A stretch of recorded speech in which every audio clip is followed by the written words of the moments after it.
Just good to know the mix of who's in front of me. So my name is Lawrence Dirks. I work for the New South Wales Department of Education. I'm one of the learning designers, and I'm based in the head office of technology. So all the activities that kind of come out of our office are really focused around the effective use of technology in schools. The particular project that I'm working on is called STEM Share Community. Has anybody heard of STEM Share Community? Yeah, a couple of you? Okay, wonderful. So STEM Share Community, our focus is to deliver a very defined set of technologies to schools. So we're really quite particular about what we bundle into kits, and those kits then get sent around the state free of charge, so public schools can access our technologies completely free. And one of those technologies is virtual reality. And so we use the Microsoft virtual reality solution as part of that kit. So at any one time, there is up to about 600 schools that use our equipment, and so virtual reality is part of that. Today's presentation, so the slides that you'll see, they are on my Twitter profile already. So if halfway through you're thinking, oh, I wouldn't mind a copy of that, you can always go to my Twitter profile and download it from there. I'll also refer to a research report that is also linked in my Twitter profile. Who uses Twitter here for their own professional learning? Can I encourage you, if you haven't done that, Twitter is such a great space to meet other professionals, whether they're educators or business professionals, that can then encourage you and stimulate you in your own professional learning. So if you haven't started using Twitter for yourself, I'd really encourage you to do so. Okay, so let's have a look at virtual reality and where that's come from. You know, it's not new. VR has been around for quite a long time, and I guess the reason is that we are always so curious to have experiences that are just out of reach. Maybe those experiences are normally too expensive. Maybe they're normally too dangerous. Or maybe they are just imaginary experiences. But it seems that right back since 1930, we've been looking for ways to become immersed in experiences that aren't immediately accessible. So VR has had a bit of a history. It's had ups and downs where it's become popular but too expensive. It's become popular but too cumbersome. And right now, I think we're at a point where price, comfort, access, where all these things are now making it more widely available. And so Windows Mixed Reality, which is kind of built into Windows 10, that's now something that we're rolling out to high schools right around New South Wales. Now, when people use the phrase virtual reality, it means a really broad spectrum of things. And I sometimes have to stop people in a conversation when I'm discussing virtual reality, and I have to say, hang on, what do you mean? What experience are you talking about? So when I'm thinking about this stuff, I kind of think about virtual reality like a rainbow. There is so much diversity in it. And that rainbow at the very top might be just a simple 360 photo bubble. Who's seen those 360 photo bubbles before? Who's come across them? Yeah? And that photo bubble, you put a headset on, and just by looking around, you're suddenly in a really interesting or unique location. So I've just done some work with Taronga Zoo, and we built a virtual reality experience with Taronga Zoo using that very top level of VR, just photo bubbles. So children right in the outback can put on their headset and they can be inside the enclosure with the giraffes. And the giraffes are this close away from those kids. You know, virtual reality just makes these kinds of experiences so much more engaging. And suddenly kids have a deeper and more meaningful connection with the content that they're looking at. So that's a very simple photo bubble at the very top layer. Then if we move down, students can then create their own photo bubbles and annotate them, make notes and comments and add flat pictures. So now students are also creating those photo bubbles and sharing them in the headsets. You can do the same thing with video, but of course video is a little bit more technical, a little bit more complicated, but of course much more immersive. So recently one of our Department of Education teachers went to Antarctica and I gave him one of our cameras, and he went snow, you know, like in a big sail. What's that called? Have a big sail, attach it to yourself, and he went kind of skiing across the snow plateaus of Antarctica, and he held up the camera and captured the 360 video of him doing that, and he sent me back the link, and it's just so, it's so cool, right? I'm literally watching one of our teachers ski across Antarctica. You know, so that's the 360 video bubble. As we go a bit deeper, we then get pre-rendered, realistic, photographed places that are real. So think of the pyramids of Giza. I probably will never go, but there are companies and professionals who photograph every angle, every nook and cranny, every texture and hieroglyph, and they then build that into a digital environment that I can walk through with a Windows mixed reality headset. And I've done that, and I come out of that headset and I feel like I've been in the Great Pyramids. I didn't just read information flat on the screen. I didn't copy notes out of a book. I looked around and saw all the stone and saw all the hieroglyphs. It was just a really powerful memory.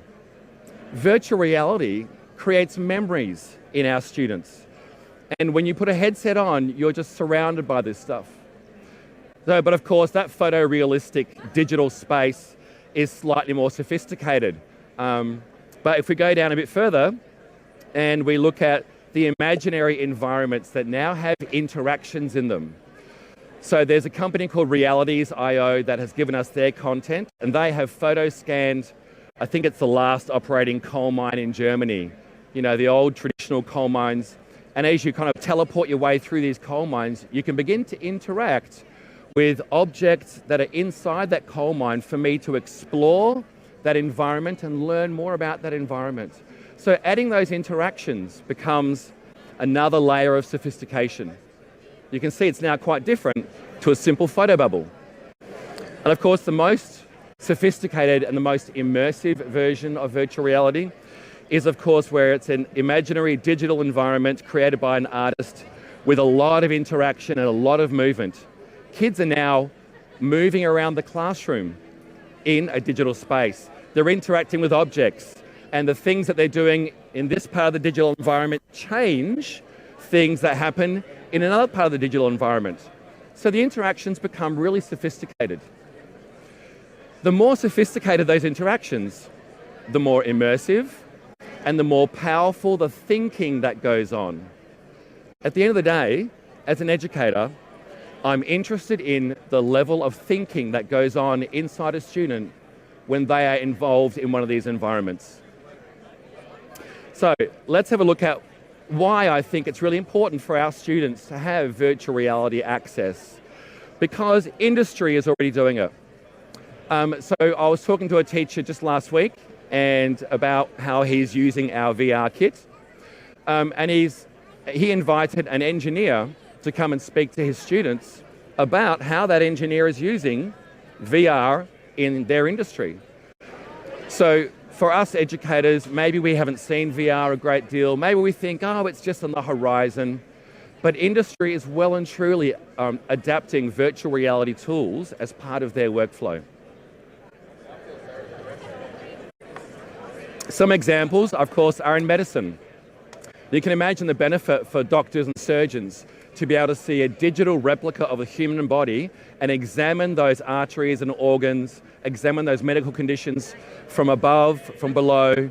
And of course, in the automotive industry, they're using it for the design process. They're using it for the quality assurance process. They're using it for marketing. In mining, when you work on the mines, it's not unusual to get training in virtual reality for how to respond to an emergency situation. Imagine you can put all those miners inside a scenario where there is a gas leak, where there is a cave-in, and then those miners have already got the reactions and responses before they go into the actual dangerous situation. This is stuff that's happening right now in industry, and our students are going to graduate into those industries and graduate into those environments. So one of my motivations to get virtual reality into classrooms is so that kids walk in and they know what it's all about. They have got their VR legs, so to speak. Of course, tourism uses virtual reality to attract people to their locations. They will offer people a virtual reality experience of perhaps skiing somewhere on the snowfields in France in order to attract you to then travel to those locations. That kind of makes sense, right? So you can see that industry is really embracing VR. Real estate is using it. I've been working with a VR company here in Sydney, and their primary business is to take the drawings from the architects, turn them into a VR model that clients can then walk through those designs, inspect those designs, and then make changes and comments on those designs. So it's really exciting that the industry is moving there, and I'm so pleased to be part of a program that's helping kids get access to that. However, just because we can doesn't mean we should.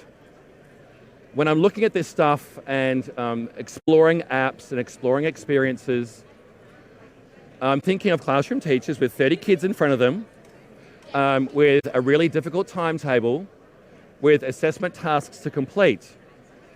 And I have to weigh up, is there enough value in this experience to ask teachers to go on their own learning journey? Is there enough value in this to put kids into a headset, tethered to a cable?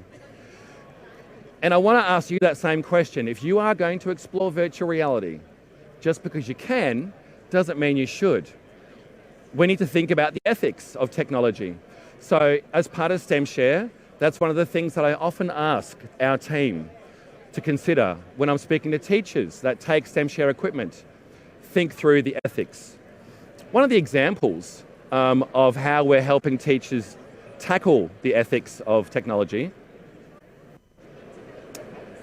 is immersive versus non-immersive VR. There are two very distinct types. I could go back to the rainbow and kind of draw a line halfway through. You know, those top colours are non-immersive, those bottom colours are immersive.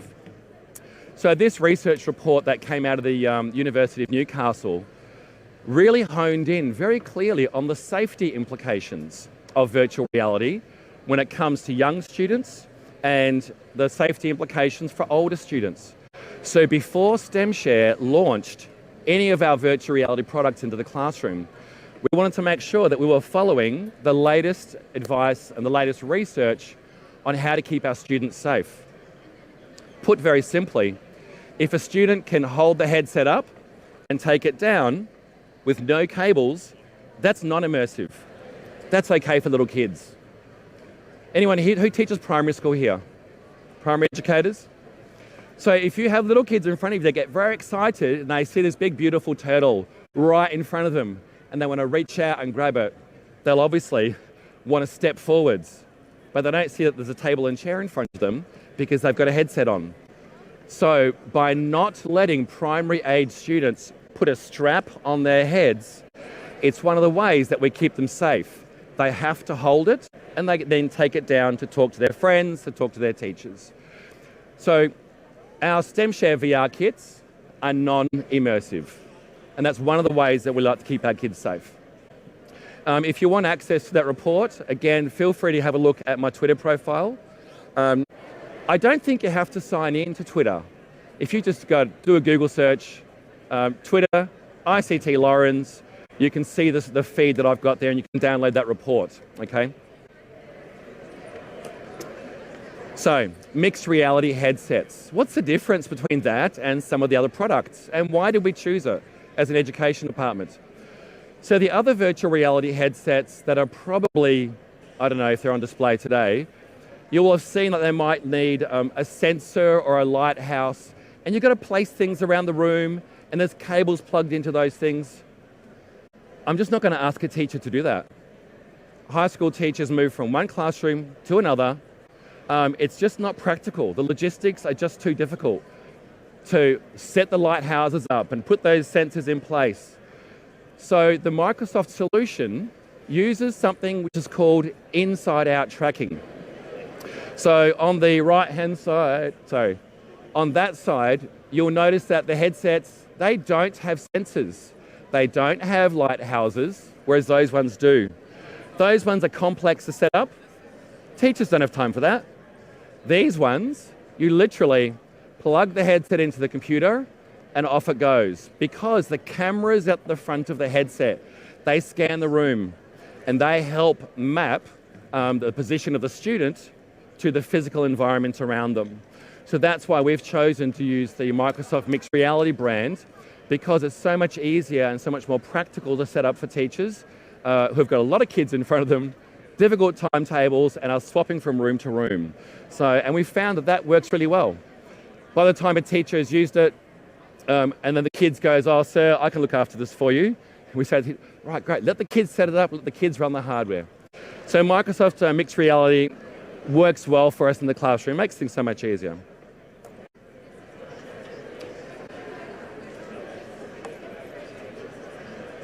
This is another one of the questions that I ask teachers to think about. You know, there are so many apps available, and I'll show you some of the apps in a minute, that place the student as a consumer, and they are passive as you can be in VR. So one of those apps, for example, is the Body VR, where a student can put the headset on, and they are then the size of a red blood cell. And they can travel through the circulatory system, and then after a while they shrink even smaller, and they travel inside the cell of a human and look at the nucleus and all that sciencey stuff. I'm not a science teacher. But they are a consumer engaging with this spectacular content, exposed to incredible ideas and concepts. But I don't want that to be the only VR experience that a student has. I also want a student to be a builder, a creator, a designer, a maker in virtual reality. Because as soon as students begin to make and create, they're then accessing all of that information they've learnt and using those higher order thinking skills to put something in place. So that's why I want teachers to always ask that question: consumer or creator? Or maybe it's both. Maybe it's a spectrum. A student moves from consumer and then moves over into creator. That's the workflow that I'm looking for in a classroom when teachers are using virtual reality. Okay, so let's have a look at some of the apps that we use on our kit. And I'll just show you. So virtual reality is app-based. If you don't have the app, you're not going to have the experience. Just like a mobile device that you've got in your hands is app-based, and you select those apps depending upon the purpose. So the same thing as with VR. So for example, we've got Lyra. Lyra is one of my favorite apps. It's a music composition app. Student puts a headset on and they are surrounded by these digital mechanisms that make sound. They can arrange them and connect them and put them on repeat. They can record their own sounds. They can use instruments, and they literally weave a web of music around them. It's just a spectacular experience. At the end, yes, they can hit publish and create an MP3 file that they can then share with somebody else.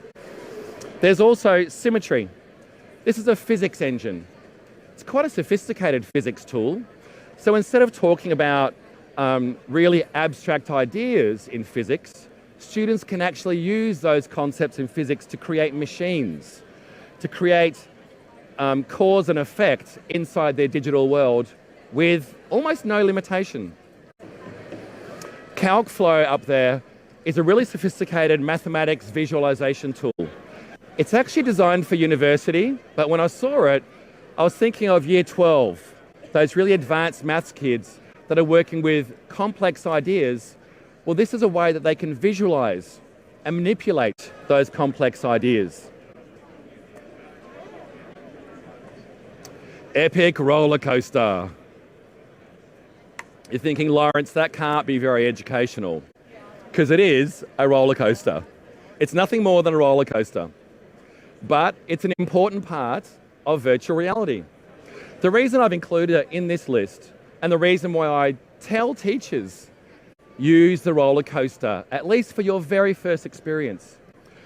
You know, when kids are learning something new, If it's high stakes, but the kids are entering with no skill, there's a lot at risk. And then kids aren't as free or as comfortable to explore. When virtual reality is brand new to a student, they need to find their VR legs.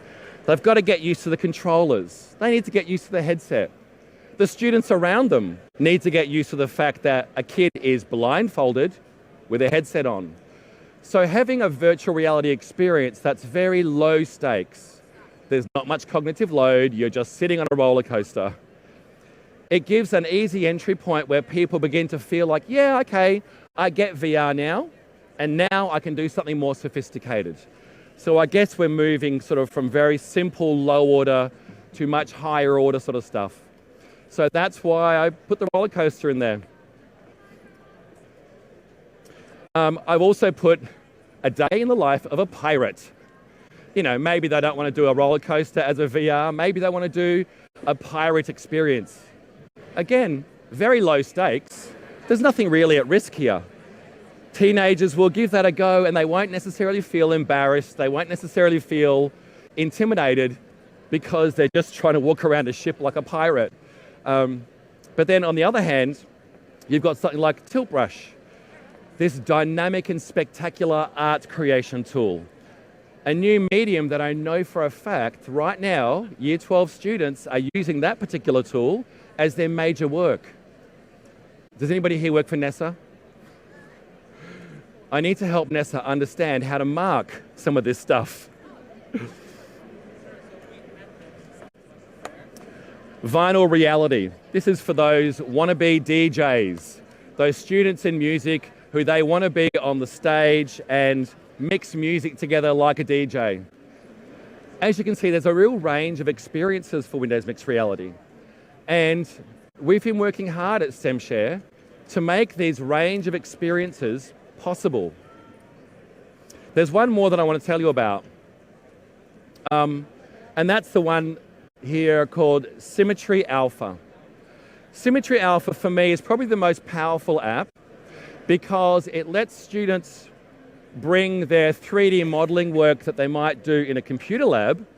They can bring that from a flat screen into VR and they can then walk around and inspect that work from a first-person point of view. If you've ever worked with students that are trying to understand 3 dimensions, you know, it's really quite abstract and it takes kids quite a while to understand X, Y, and Z values and then design effectively on a flat screen. That's quite difficult. So with this workflow, a lot of our schools are doing their design and their building and their modeling in a computer lab. The whole class is doing it. And then one at a time, they cycle through the headset. They evaluate their work. And then their group might comment because they're watching on a big screen. The group might comment about changes that have to get made. So I found that some apps have got really significant use. Other apps have got very specialized use. And as part of virtual reality in the classroom, that's one of the things a teacher does is evaluate where will this experience fit to enhance the learning for the students. One of the schools that really demonstrated to me the process of designing in the classroom and then evaluating in the headset was Greystanes High School. They were one of our first high schools to use Windows Mixed Reality, and they went through this design process that I just talked about. They had the opportunity to remodel a part of the library. And the part of the library that they were remodeling was the part that was going to become the senior study centre. So the Year 10 kids got the opportunity to design their own study space for when they would be in Year 11. So they worked very hard on their modelling tool in the computer lab in groups and submitted a bunch of designs. And their first presentation was, of course, to the school executive. They had flat versions of the designs, but also invited the school executive to put the headsets on and then walk through those new virtual designs. The next audience for that was the PNC. Of course, PNCs play an important role in schools when it comes to funding and those sorts of things. So again, the students presented their designs, both flat on paper and in virtual reality, and the PNC could walk through those designs. They could inspect where the doors were, where the windows were, where the furniture was.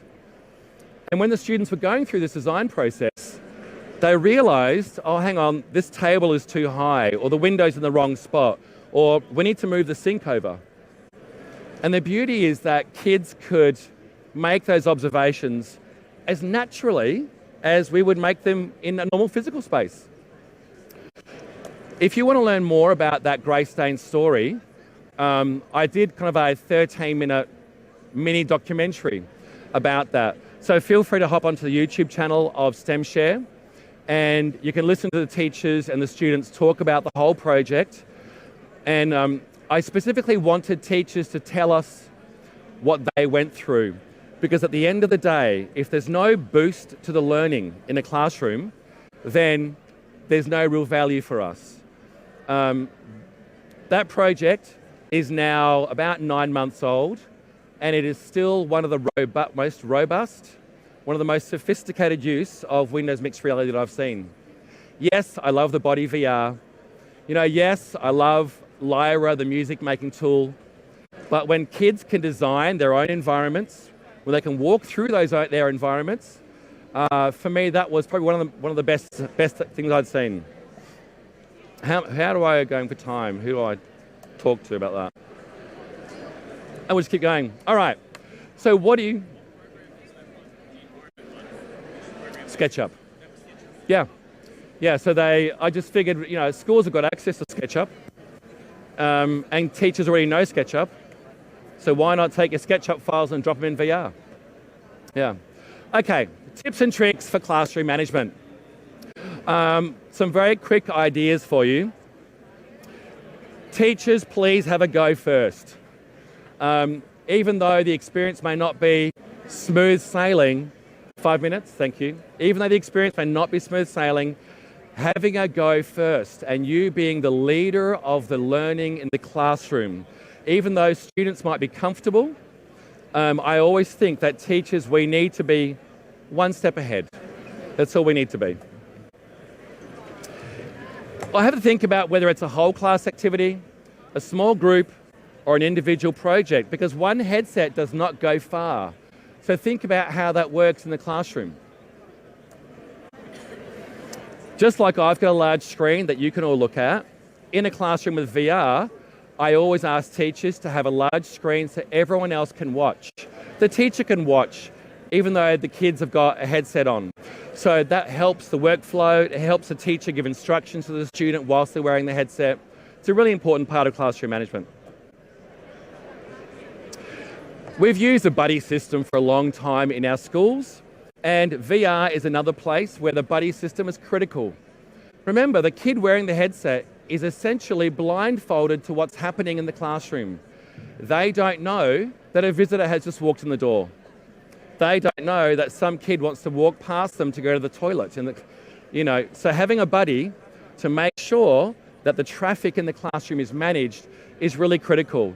I would consider that one of the important strategies to keep kids safe when they're using VR. Also, virtual reality doesn't have to occupy the whole room. It can be seated, it can be just standing, it can be walking around just 1 or 2 paces left and right, but it can also be the size of the gymnasium. A student literally could use a gym to create a virtual landscape. I call that world scale. I've seen so many users put the headset on because they're really excited and then kind of like fumbling around. Where are the controllers? And they're going, where do I put my hands? No. First, get familiar with the controllers. Where should my thumbs be? Where should my trigger fingers be? I know it kind of seems obvious, but everybody puts the headset on first. It's like, just get familiar with the controllers first. VR is quite powerful, so limit users when they're new to no more than 15 minutes. Also, don't drive. If you've been using VR for a while, it can be quite disorientating. So students who are driving, if it's the last lesson of the day, just say, you know what, don't operate any heavy machinery, don't drive until you're firmly grounded back in reality, because your judgment and perception are slightly messed with because it's so immersive. You're dealing with teenagers. Schools ask me, how do I take care of this? Just have some antibacterial wipes ready. And I've seen schools, before the kids put the headset on, here, have some wipes, clean your face, then put the headset on. I know it kind of seems obvious, but you know. All right, tomorrow, what's next for virtual reality for Microsoft? So if you're familiar with SharePoint, they've got a VR version of that being cooked in the background, which I can't wait to get my hands on. That's going to be really awesome. And my next trick is to do multi-user. Imagine some of our rural kids putting their headset on, being in a class with some of our city kids, and an expert teacher delivering lessons that our rural kids could never otherwise get access to. So that's what's next. Thanks, everyone. Happy if you ask me questions or reach out on Twitter if you want to.